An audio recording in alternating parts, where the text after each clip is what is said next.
ભાવનગર જિલ્લા ડાયમંડ એસોસિએશને કૌભાંડ કરીને ફરાર થાય તે પહેલા જ ગઠિયાઓનો કર્યો પર્દાફાશ। ભાવનગર જિલ્લા ડાયમંડ એસોસિએશને કૌભાંડ કરીને ફરાર થાય તે પહેલા જ પર્દાફાશ કર્યો હતો।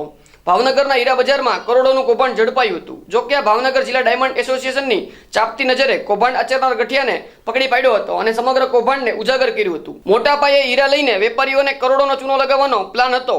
ભાવનગરના હીરા બજારમાં મણિરત્નમાં ડીએમ ડાયમંડ નામની ઓફિસમાં થતો હતો સમગ્ર વહીવટ।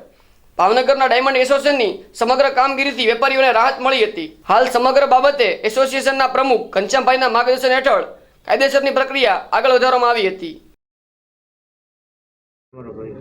ઘનશ્યામ ગોરસિયા, પ્રમુખ ભાવનગર જિલ્લા ડાયમંડ એસોસિએશન। તમે હીરા બજારમાં કંઈક છેતરપિંડી થઈ શું છે?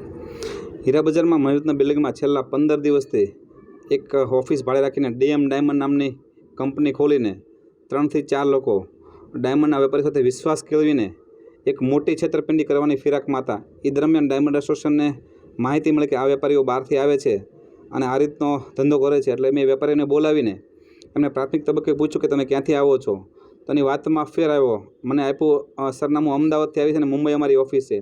આધાર કાર્ડ માગતા આધાર કાર્ડમાં એનું ઓફિસ ઇન્દોરનું એડ્રેસ આધાર કાર્ડમાં નીકળ્યું એડ્રેસ, એટલે શંકા જતાં 2-5 દિવસ એની રેકી કરતાં અને તપાસ કરતાં જાણવા મળ્યું કે આ લોકો એક મોટા આર્થિક કૌભાંડ કરવાના ફિરાકમાં હતા।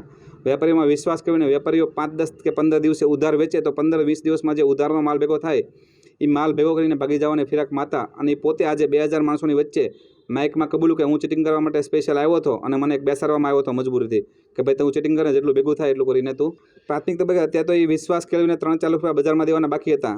જો 15 દિવસ એની મોડેસ્ટ ઓપરન્સી હાલી હોત તો એ 2-5 કરોડનું કરીને નીકળી જાત।